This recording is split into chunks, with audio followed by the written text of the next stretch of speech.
দীপ্ত, যেটা খুব ইন্টারেস্টিং সেটা হচ্ছে আপনি নিজে একটা ইনড্রাইভ চালাচ্ছেন, এরকম অনেক মহিলাই চালায়, এটা আপনি যে একদম নতুন বা প্রথম কেউ তা বলছি না, কিন্তু আমার খুব ইন্টারেস্টিং লাগে যে দেখুন আমাদের মানে একটা বিশাল বড় এটা একটা সামাজিক পরিবর্তন যে মহিলারা এগিয়ে আসছে, এরকম একটা পাবলিক ট্রান্সপোর্ট চালাচ্ছে যেখানে প্রচুর পুরুষ মানুষ ওঠেন, অনেক রকমের লোক ওঠেন। তো কি অভিজ্ঞতা, কি রকম অভিজ্ঞতা দীপ্তা আপনার?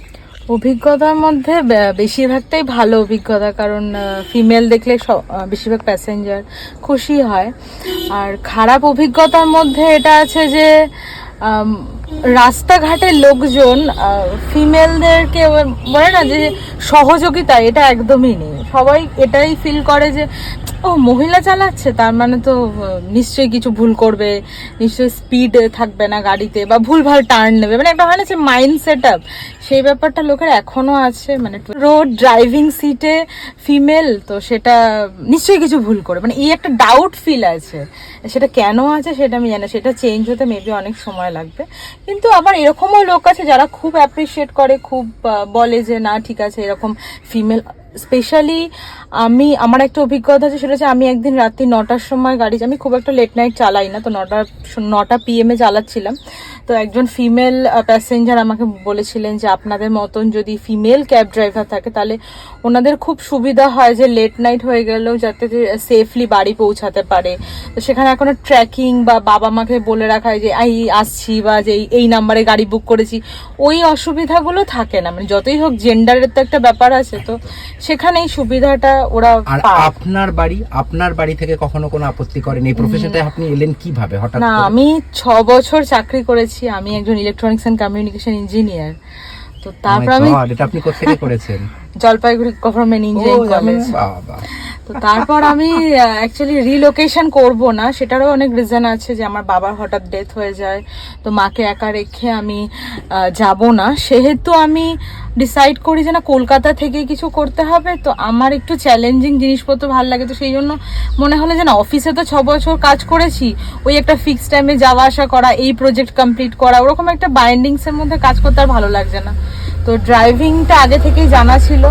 ইনফ্যাক্ট বাড়ির লোক, মানে আমার মাই আমাকে করে, যে বলে যে না তুই এই প্রফেশনটাতে আসতে পারিস, বিকজ তোর ড্রাইভিং ভালো লাগে, তো you can carry on this profession. তো ফার্স্ট আমার ভালো লাগতো না, মনে হতো যে কি করছি, বা অনেক বন্ধুরাও বলতো যে বাবা তুই কোনো আইটিতে জব করতে পারিস, কোনো গভর্নমেন্ট জবে ট্রাই করতে পারিস। বাট সত্যি কথা বলতে আমার এটা খুব ভালো লেগে গেল, মানে না যে ড্রাইভিং ভালোবাসতাম, সেহেতু ড্রাইভিং করতে করতে এই প্রফেশনটাকে আমার ভালো লেগে গেল। আমার কখনো মনে হয় না যে এত পড়াশোনা শিখে, আমাকে এটা অনেক প্যাসেঞ্জার বলেছে আপনি এত পড়াশোনা শিখে আপনি গাড়ি চালাচ্ছেন কেন, মানে সেটা কোনো রিজন না। এডুকেশনটা কি বাবা মারা হয়তো সাজেস্ট করে, বা আমরাও হয়তো ছোটবেলায় ভাবি যে এটা করবো, বাট প্রফেশন সবসময় নিজে চুজ করা উচিত, যে যেটাতে কমফোর্টেবল তার সেটাই করা উচিত। আপনি এমনি পুলিশ বা যারা রাস্তায় মানে আমাদের যারা হেল্প করেন তাদের কাছ থেকে হেল্প পান আপনি? হ্যাঁ, ওনারা আমাকে হেল্প করেছে। হাওড়া ব্রিজে আমি একবার বুঝতে পারছিলাম না ওয়ান ওয়ে বলে কোত্থেকে নামবো, তো হাওড়া ব্রিজে ওখানে যে কটা পুলিশ দাদা ছিল বা আঙ্কেল ছিল, আমাকে ওরা সবাই হেল্প করেছে, যে কোন রুটটা মানে ডাউন কোনটা আপ, আমি একদমই বুঝতে পারছি। যেহেতু ফার্স্ট টাইম ছিল, কারণ আমরা সবাই হাওড়া ব্রিজ কি বাই কার আর বাই বাস যাই, কিন্তু যখন আমি নিজে ড্রাইভ করে গাড়িটা নিয়ে যাচ্ছি প্যাসেঞ্জার ড্রপ করতে, দেন ফেরত আসার সময় আমার খুব অসুবিধা হয়েছিল, দেন তখন ওনারা খুব হেল্প করেছিলেন। সো আপনার কি বক্তব্য মহিলাদের যারা গাড়ি চালাতে যান, আপনার মতন প্রফেশনে আসতে চান? আমি বলবো যে প্রফেশন হিসেবে মানুষ যদি বুটিক, মেয়েরা, তারপরে কিচেন, ক্যাফে, তারপরে সমস্ত প্রফেশনে আজকাল আছেন, তো গাড়ি চালানোটা কেন বাদ যাবে?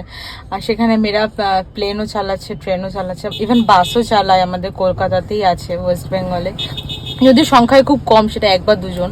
তো আমি চাই যে এই প্রফেশনে, মানে এটাও একটা প্রফেশন এন্ড রেসপেক্টেবল, প্লাস এখানে একটা ফ্রিডমও আছে, আপনি নিজের ইচ্ছা মতন কাজ করতে পারবেন। যদিও আমি একটা ফিক্সড মোটামুটি টাইমিং মেনটেন করি, যেহেতু আমি প্রথমে অফিস জব পেয়েছিলাম, সেহেতু ওই ব্যাপারটা এখন আমার থেকে গেছে যে না, এই টাইম থেকে এই টাইমে কাজ করতে হবে। তাও এটার মধ্যে আপনি রাত্রে চালান? না, রাত্রে চালাই না, আমি সন্ধে 6টা 6:30 অব্দি চালাই। আর এখন এত গরম পড়েছে, আমি আরো কম চালাচ্ছি। মানে বাড়ি কোথায়? বাসজনি। খুব ভালো লাগলো দীপ্তা আপনার সাথে কথা বলে, দারুণ লাগলো। আর অফকোর্স আমার চ্যানেলটা সাবস্ক্রাইব করবেন, শেয়ার করবেন, লাইক করবেন, ঠিক আছে? Thank you so much. Welcome.